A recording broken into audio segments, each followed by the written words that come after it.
Ambazonians, my dear fellow countrymen, good evening. On behalf of the family and the interim government of Ambazonia, I would like to wish you all a happy and prosperous 2018. We are grateful to God for giving us the opportunity to see another year. We thank Him for all good things we have experienced, and even the sad ones too. For He says in His book that all things work together for good for those who love Him. God is our anchor in all situations and at all times. He is our anchor in the past, in the present, and in the future. And we are thankful to Him for this day. This is a special moment for me. It's a special moment because the advent of a new year is often a reflection moment. We look back to the past year and we look forward to the new one. As we reflect on 2017, in the context of our independence restoration struggle,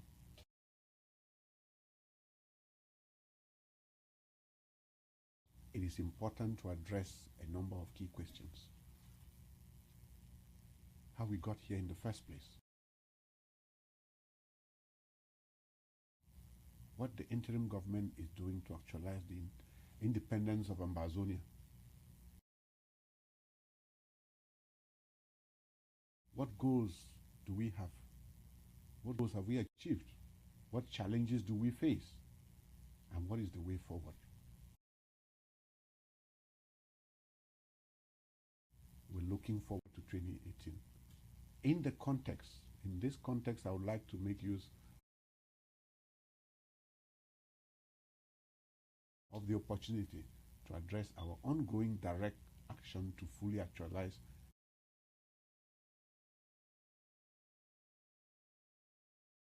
the independence of Ambazonia from the illegal occupation of La République du Cameroon. Post our independence restoration,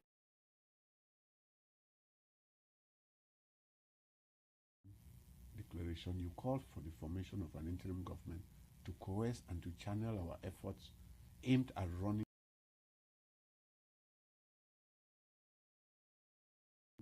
our government from our political headquarters in Buea.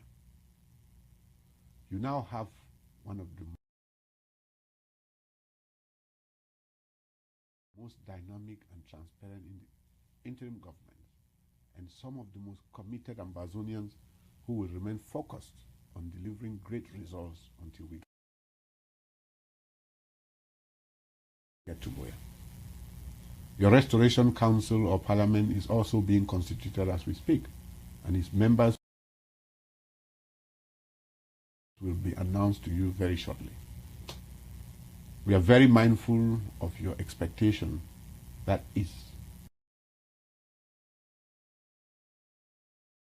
has to be representative and manned by very dedicated, very committed and resourceful Ambazonians.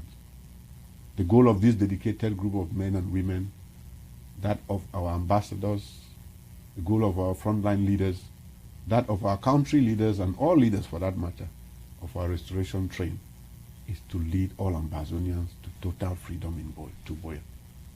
The key of making this journey quicker and shorter is unity. We must unite for the sake of the suffering masses of our people. Let's transform unity from the virtuality of social media platforms into the realities and the challenges that face us on a daily basis as we ascend our undulating but morally legitimate and politically charged journey towards the restoration of our statehood. Our people yearn for genuine unity in which we put our differences aside and focus on getting everybody to Boya. I mean the type of unity that we witnessed in the glorious days of the 22nd of September and the 1st of October 2017. The unity when our people rose as one. We held hands and declared shoulder to shoulder that we are no longer afraid of being free.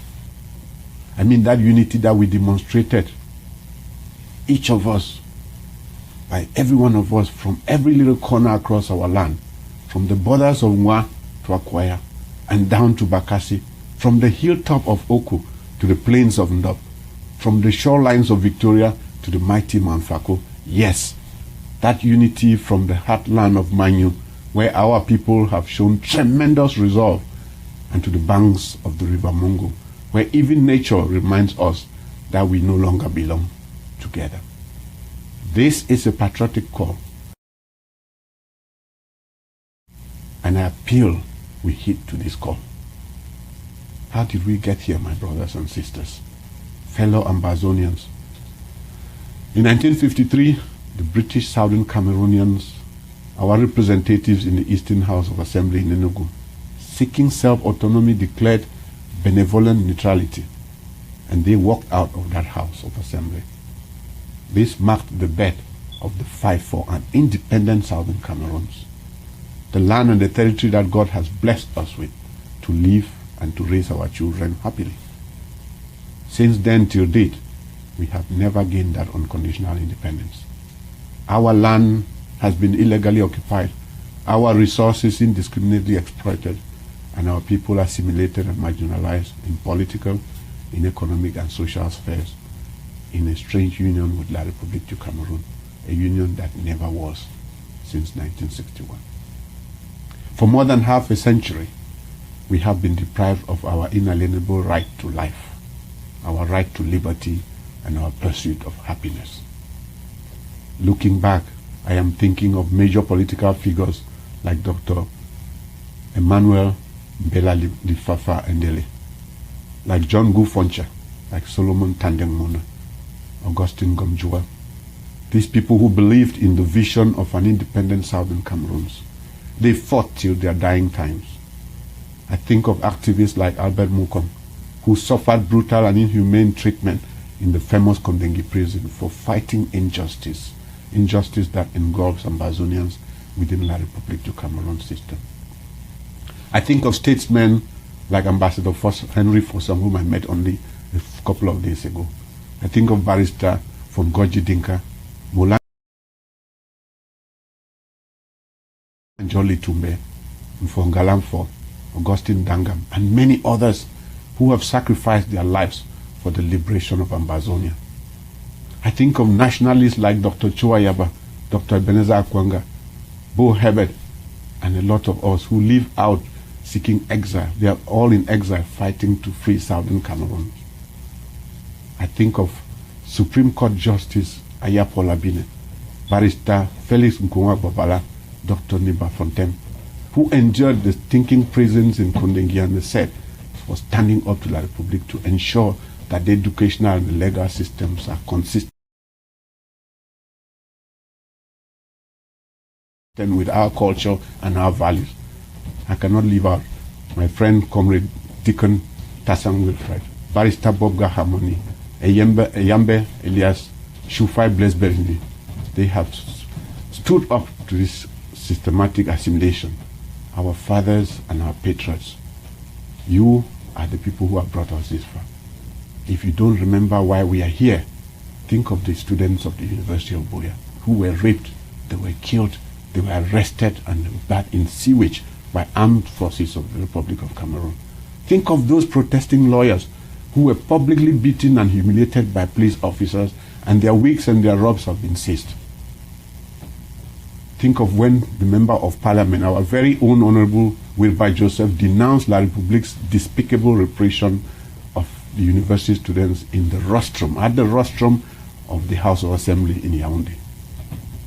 Then think of September 22nd, when millions of you and I, within the territory and abroad, we went across the world, peacefully attracted the international attention of our fight for freedom. Think of the 1st of October, our Restoration Declaration, when millions of you marched to the palaces following the declaration of our independence by the Governing Council. In return, what did we get? Our unarmed citizens who were carrying peace plans and shouting, "No violence, no violence." Our brothers and sisters were beaten, they were shot at, they were killed, they were kidnapped, some have simply disappeared by the forces of La République du Cameroon. If you still doubt why we are here, remember the over 400 Ambazonians who have been killed by armed security and paramilitary forces of La République du Cameroon during peaceful protests and assemblies. I'm thinking of Amin Benjamin, a computer engineer and a technology entrepreneur, a role model whose life was cut short in his prime by forces sent by Mr. Paul Biya. He was killed on the 1st of October. He studied in India and returned home in high spirits to invest in his own people. Little did he know that his life will be cut short. I'm thinking of the mayor of Ndu, Martin von Yembeck, who was tear-gassed to death on the streets. Not on the streets, but in his home at his residence on the 1st of October. How about the over 800 injured through indiscriminate close-range live bullets fired by the forces sent by Mr. Biya? During peaceful demonstrations, how people have been killed. I'm thinking of the 93-year-old grandmother, Mrs. Sarah Afan Inekona, who now lives with a fractured head after armed soldiers break into her home, tortured her, and hit her forehead with the barrel of a gun. Additionally, I'm thinking of the young 14-year-old Winfreda Alien Fola, who miraculously survived close-range live bullets that shattered her right eye and her face in Boya. She lost her sight and her ability to hear, and she might not even speak well for life. She is currently in need of finances to undergo reconstructive eye surgery abroad. Furthermore, I'm thinking of 24-year-old Zama Beldrin, who lives in Mancon. He was shot at the back at mile 6, Mancon, on the 1st of October. His spine was shattered beyond repair. He's now stuck onto a wheelchair for the rest of his life. At the time of the incident, Zama had completed high school and was looking forward, like every young man, to start university in the sciences. Think of the over 4,000 Ambazonians who are either locked up in jails across La République territory, kidnapped, or simply disappeared. Those who have been killed. I'm thinking of 42-year-old Zengjo Germain, a single mother of an 8-year-old son and an office assistant in Victoria. She was arbitrarily, like all the others, arrested from her residence on September 22nd. She was taken to Yaoundé and detained at SED. Later, she was charged with terrorism, sponsoring terrorism, and secession. Like many others who have been arrested, she was transferred to the Judicial Police in Yaoundé, and currently she is languishing at the Kondengue Central Prison without any hearing or trial. Significantly, I'm thinking of activists, journalists, and teachers like our very own Mancho BBC, Penn Terence, Estella Martin, C. Conrad, and the rest of them. Many of them, too many for me to name, who are still languishing in filthy, infested prisons, suffering the abuse and brutality of policemen and warders who view them as second-class citizens and slaves in La République du Cameroon. I make this lengthy narration to remind you that we did not ask for the present situation. This situation was forced onto us. A joint request by both the lawyers and the teachers for a forum where some of their grievances could be discussed fell on deaf. Yes, Mr. Biya has been deaf and blind before. La République, instead of deciding to solve the problem, embarked on a campaign and a strategy of bribery and corruption in order to create division amongst us and the leaders. When that did not work, they resorted to intimidation, to brutality, and indiscriminate arrest. Today, as I have just stated, Yaoundé's prisons are overflowing with innocent people. Innocent people who have been denied justice, and their only crime is that they are Ambazonians. It is a similar situation in the prisons in Buea, where we learned only last week that close to 500 of our brothers and sisters detained there have been poisoned through the food offered to them. Bamenda, Bafoussam, and Douala prisons are no different. They are also full to capacity. They are full with countless others of our brothers and sisters that La Republic has put in prison, killed, and some of our brothers have been buried in mass graves, graves still unknown. We're talking about over 40,000 refugees in Nigeria. At this time, I would like to use this opportunity to extend our heartfelt gratitude to His Excellency President Muhammadu Buhari of the Federal Republic of Nigeria. I would like to thank the governors of the Cross River State, Akwa Ibom State, Benue State, and Taraba. Of course, I want to thank the good people of Nigeria who have opened their doors to host all our people. May God bless them, and may God bless Nigeria richly. To the family members of the dead, those our brothers injured, missing, and simply kidnapped, we want to say our thoughts and our prayers are with you and your families. We also want to convey the grief and the sadness and the anger that we feel. My brothers and sisters, fellow Ambazonians, let me be clear. Let me be clear why direct action is our only way forward now. In any fight for freedom, there are four broad phases: collection of the facts to determine the justness of the cause, self-purification, and direct action. We have gone through all of these steps in La Republic du Cameroon. It is an established fact that we have been assimilated and marginalized in our educational, in our legal system, in our culture, and our shared values. And this has been done since 1961 by the government of La Republic du Cameroon. Reputable organizations, including the International Crisis Group and Amnesty International, have testified to this. They've confirmed these facts.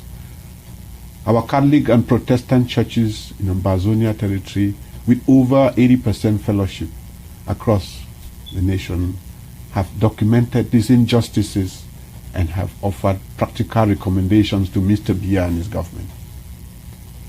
The government of the United States of America, the United Kingdom, and France have condemned significant violations of the rights of Ambazonians by Mr. Biya's forces. They've urged both parties to resort to dialogue. The African Union and the United Nations, the Commonwealth of Nations, they have all noted the same.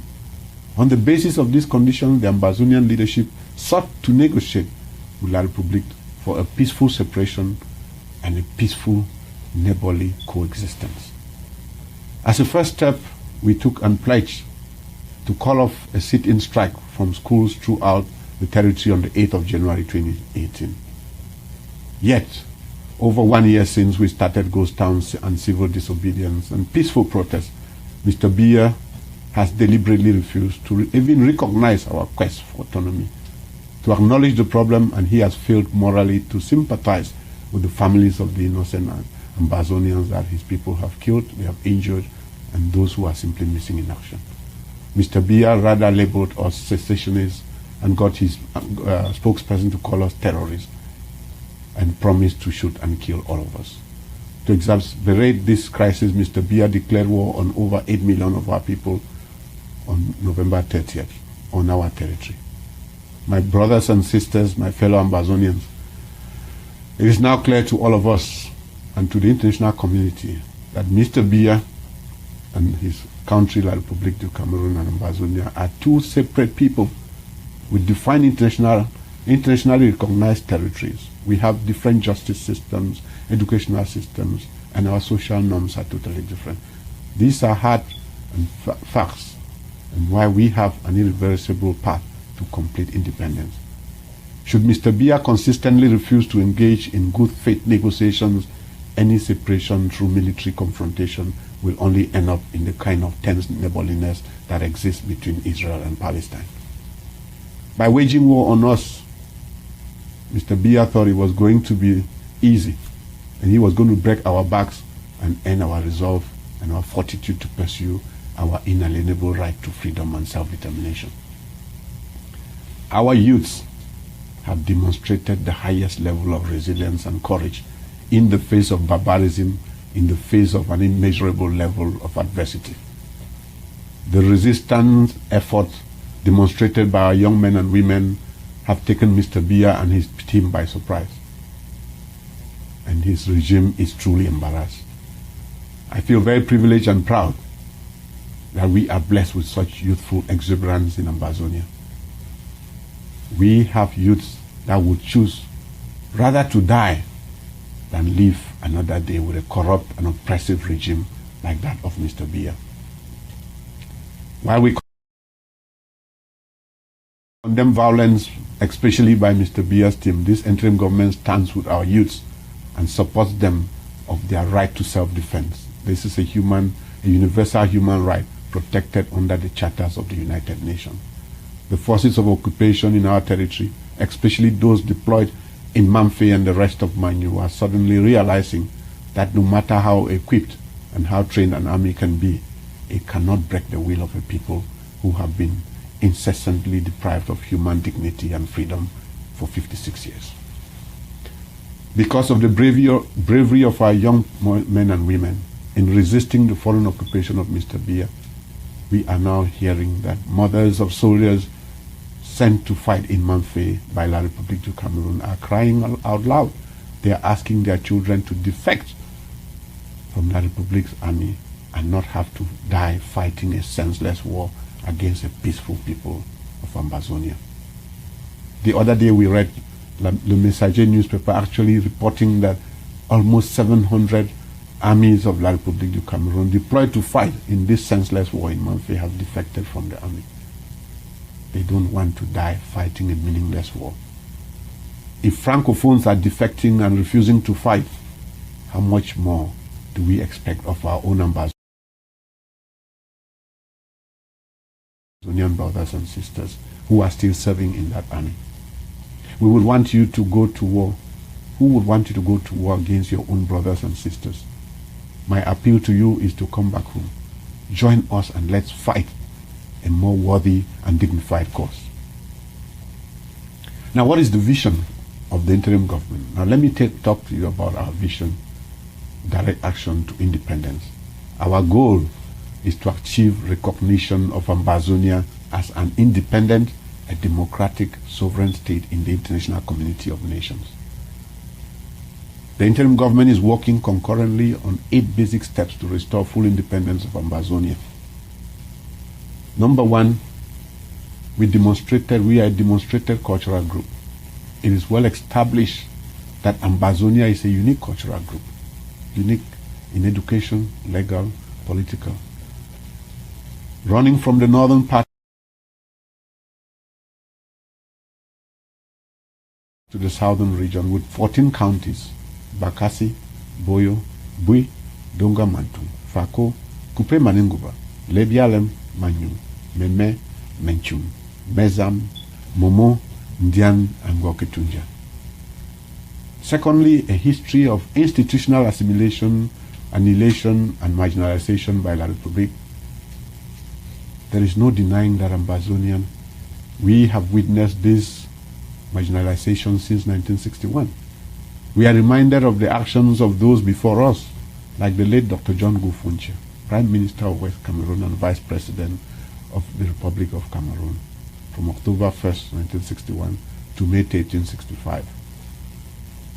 Dr. Gufunche led a delegation of Southern Cameroon National Council, the SCNC, to the United Nations. He led that delegation in 1994 to request that the United Nations support our movement for greater autonomy in Cameroon's 2 English regions under the despotic regime of Mr. Paul Biya. Prior to that, he had resigned from the Cameroon People's Democratic Movement in 1960. He did that because of the institutional assimilation and marginalization of our people. The interim government continues to work with the living fathers of Ambazonia to demonstrate this need at all international levels. We are going to demonstrate that we are a people. Thirdly, the independent representative system of government. At the 4th conclave of our governing council in Nigeria, conclave resolution established the interim government of Ambazonia, as has been requested by many. We established strategic departments, and your humble servant, myself, Sisiku Ayuk Tabe, I assumed the position of the first president. As required, I have formed a cabinet, and each secretary of department is working tirelessly and hard to develop and produce guidelines and map out strategies on how to operate and manage sectors under the department. It is on this basis that our territory is named the Federal Republic of Ambazonia. Although in the UN records, in the governments, it is recognized as the British Southern Cameroons. And fourthly, economic means and stability. According to the report of August 2017 by the International Crisis Group, at the time of the independence referendum in 1961, the United Kingdom and some developing countries were against our full independence on the grounds that we would not be economically viable and that it was best to avoid the creation of microstates. That argument has since been proven wrong. The interim government is now preparing guidelines and developing rules and mapping operational strategies to demonstrate that Ambazonia has the economic means and stability to establish and protect our new state. These documents will further show that the economic means will not bankrupt La République du Cameroon upon our full independence. We are going to be a steady and stable economy. The fifth is that we have no other option. Independence is an inalienable right. The interim government is working very vigorously and hard with stakeholders to demonstrate that there is no other better option for us than independence. The International Crisis Group report affirms this Ambazonian right to independence. Although France and the United Kingdom treated Cameroon as a colony, it was legally, in fact, an administered territory. Article 22 of the League of Nations Covenant of the 28th of January 1919 states that the international mandate statutes apply to colonies and territories, that as a consequence of the war, that mandate had ceased to be under the sovereignty of the states which formerly governed them, and that are inhabited by peoples not yet able to stand by themselves. The regime of trusteeship introduced in 1945 by the newly created United Nations granted more rights to former colonies and territories and was consistent with the United Nations' wish to gradually end colonization. The sixth point is our cultural groups. Our social groups are made of traditional rulers and the various cultural groups at home and in the diaspora. The interim government is working to engage them to document wide support for Ambazonia. This is often demonstrated through a referendum, just like our ancestors and parents voted in the referendum in 1961 to join La République. We are ready to go to a referendum now because we know over 95% of us will vote to have our own nation. The seventh is support from nations and international community. This has been the major diplomatic offensive of the former governing council and continues to be the major task of the interim government.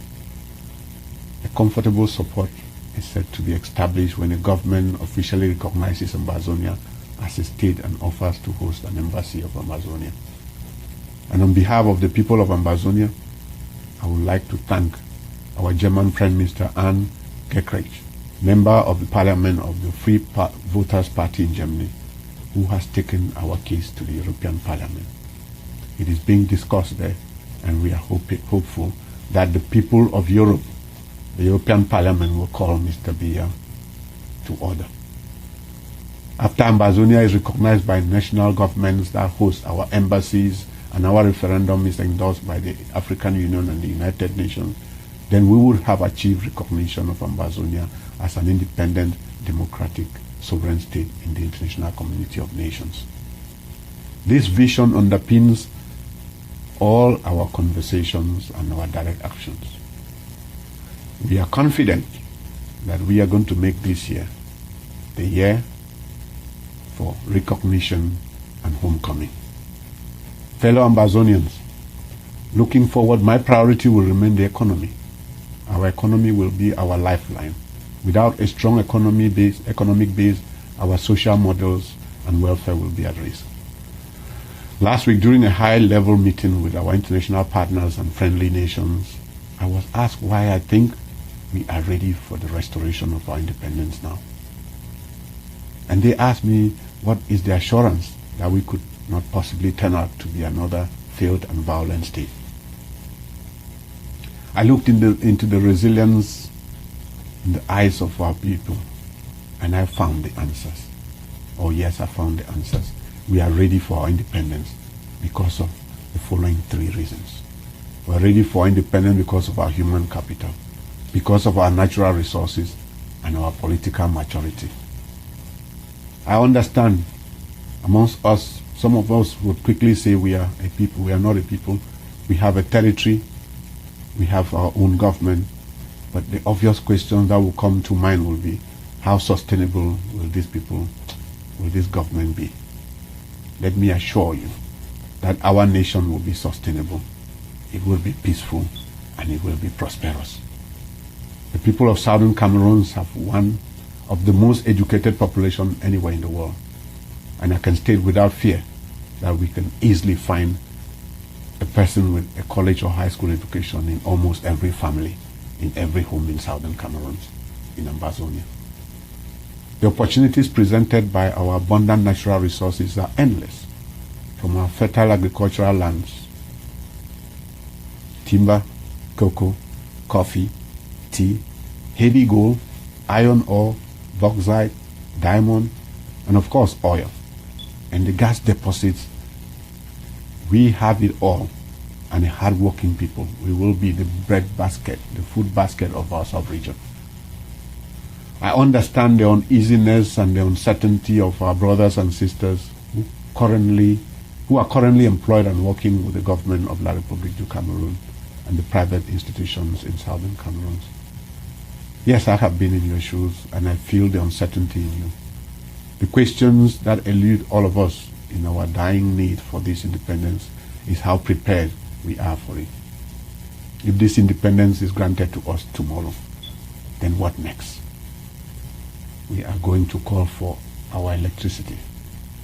How are we going to call for electricity, telephone, water supply, pharmaceuticals, gasoline, shipping, road infrastructure, airports and hospitals that will uphold the basic necessity and standard of living of our people? I can tell you, be rest assured that the interim government is in extensive and advanced negotiations with major companies and stakeholders across the world, in the United States of America, in China, the United Kingdom, France, Nigeria, South Africa, Germany, South Korea, to name but these. And they are ready to step in and offer their products and services to the people of Southern Cameroon.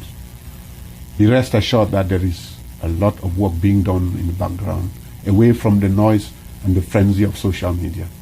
And even Yaoundé is aware of some of these engagements that we have started with friendly nations. And this explains why they are desperate and on their assault on our people. Our priority will be to open up paved farm-to-market roads to facilitate our farm produce to reach the markets, particularly in Nigeria. Our priority will be to strengthen and develop our budding IT sector and make Silicon Mountain a major IT hub in the sub-region. And we will expand our service industry through small and medium-sized business creation to encourage and support our entrepreneurial youths. That brings me to one of the most talked about questions, the question of school resumption. Permit me to shift attention to a lingering school resumption question. Many people are asking whether schools will resume on January the 8th, as we had previously announced. You will recall that in that announcement, we listed conditions under which schools will resume. The conditions included La République du Cameroon's army withdrawing completely from our streets. They included the unconditional release of Mancho BBC and thousands of our other brothers and sisters detained in the prisons across La République du Cameroon. Sadly, as you are aware already, none of these conditions, if any, have been met as I speak.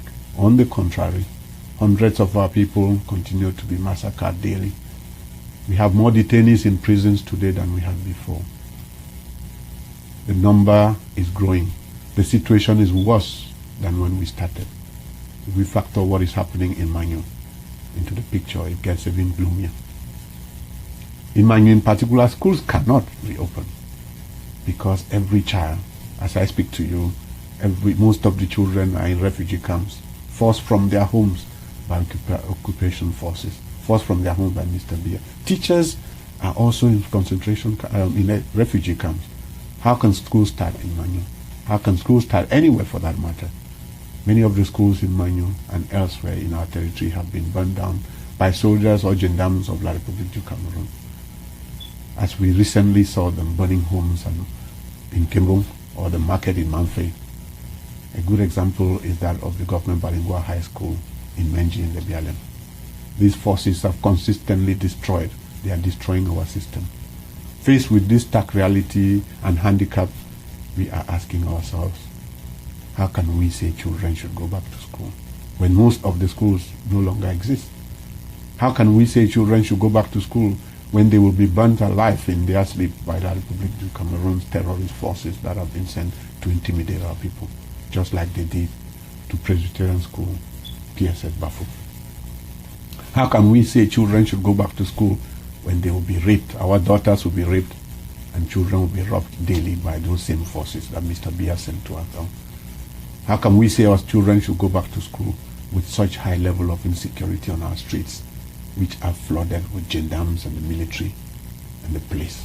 They are ready to shoot and kill our people just because they are Ambazonians. How can we say children should go back to school when our streets are flooded with spying secret agents who are ready to kidnap our children with no remorse, then turn around and ask for ransom?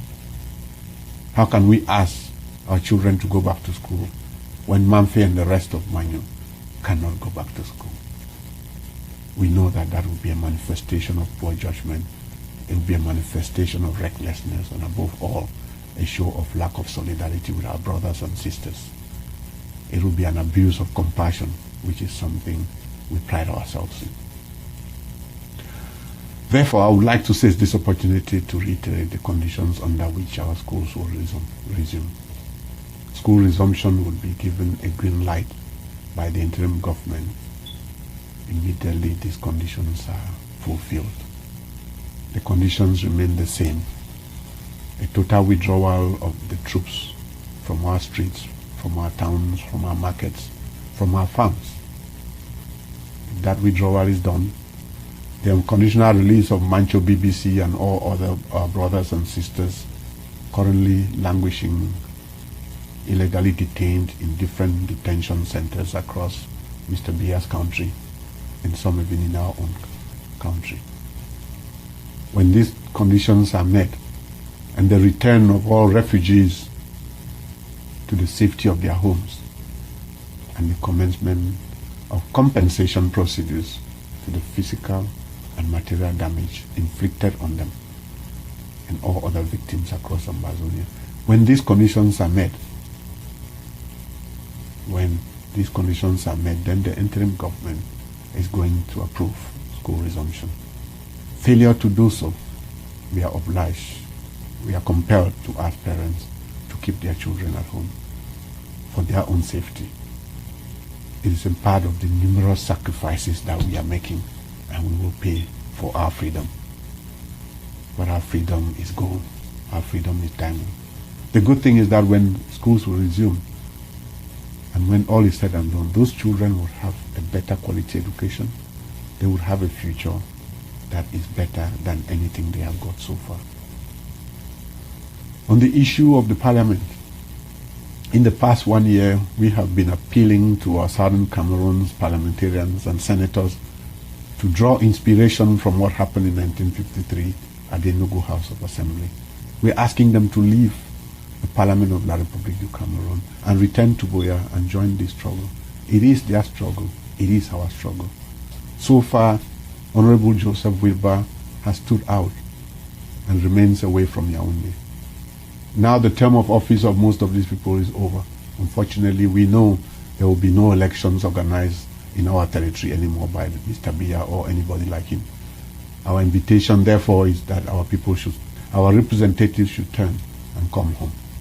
Do some soul searching and join this revolution, because time waits for no one. We've gotten to a stage where you can no longer remain on the sidelines. Our parliamentarians and our senators, we owe you a sense of gratitude, but you have to come home and join the struggle. This is a struggle for which we cannot retreat. The blood of our brothers cries out. At the fourth conclave we chose Mancho BBC, he was declared the face of our revolution for the restoration of our statehood. We remember him and we thank him immensely for his patriotism, for his leadership, for his sincerity and his fearlessness in the face of this adversity, even in captivity. I know many of you have been worried today or yesterday after hearing that his ill health. We have been reassured that his health is steady and he is going to recover. We know God would see him through. God would see all of us through. All those in detention, Comrade Penterens, Asa Patrick Dango, Abang Maxwell, you name them, all of our brothers and sisters in prison who remain in captivity. Our hearts go out with you, and we know someday and very soon you will all join us in our freedom train. When we look at honorable people like Fongoji Dinka, Ambassador Henry Fossong, Mullah John Litumbe, Dr. Fongalan Fopan Dangam, Professor Carson Anyangwe, and many more, we will never retreat nor surrender until the aspirations of a free Ambazonia, the dream of all of us, is seen. Our leaders have come, those who have done this before, they have gone before us. John Gufoncha, E.M.L. Ndeli, Augustine Gomjua, S.T. Muna, Chief Ayamba, Albert Mukong, Dr. Bernard Folon, and many more. We have never come this far from freeing our country. We cannot go back without freeing this nation. We have never seen the collective resolve of our people this strong for a free Ambazonia. Never before have we come this close. Nobody ever imagined that we as a people across all ages, across groups, teachers and lawyers, taxi drivers and Okada riders, professionals and Bayam Selam, farmers and all our people serving in the Republic security forces, traders and the unemployed and the youth, nurses and doctors. We have never come this close before. We will come together. We have come together, and this resolve will not change. Let us continue to withstand all forms of brutality and remain resilient till we have our own country back. A country with responsible and accountable public service. Strong institutions, not strong people. A country where we have respect for democratic institutions and human rights values. A country where people and not power is in charge. This will always remain the pillar of our country and our communities. Let us thank God for taking us this far. And let us equally thank him in advance for the many victories he has assured us. Permit me to end this address with a couple of quotes. Nobody in history has ever gotten their freedom by appealing to the moral sense of the people who were oppressing them. That's by Afeni Shako. Frantz Fanon says, freedom fought for is better than freedom compromised. And of course, our very own Mahatma Gandhi, who said, first they would ignore you, next they would laugh at you, then they will fight you, but ultimately you will win. As we can see, La Republique has fought us, they've ignored us, they've laughed at us, now they're fighting us, and ultimately we will win. So my fellow brothers and sisters, on that note, I want to wish a short life to the struggle. Long live the Federal Republic of Ambazonia, and God bless you all. Happy New Year, happy 2018. The year of our recognition and homecoming. God bless you.